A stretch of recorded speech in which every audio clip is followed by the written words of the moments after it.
Aber wenn du diesen Feuer so einbaust, dann sehe ich überhaupt nicht an das Feuer. Und wie kommt die Wärme auf uns? Oh, das ist vielleicht besser. Danke, dass du eine Fenster machst für mich. Mamy einen Haus. Cheers. Das zdrowie. Schein?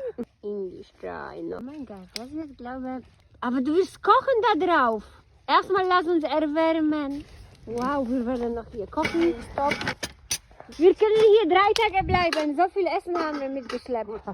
Krass, ey.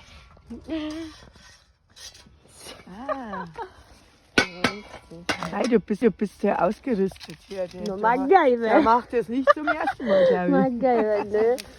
So läuft das nicht auf dem Rheinbach. Genau. Alles auf natürliche Wege, ne? Auf Rainbow. Und dann kommt die Sonne noch.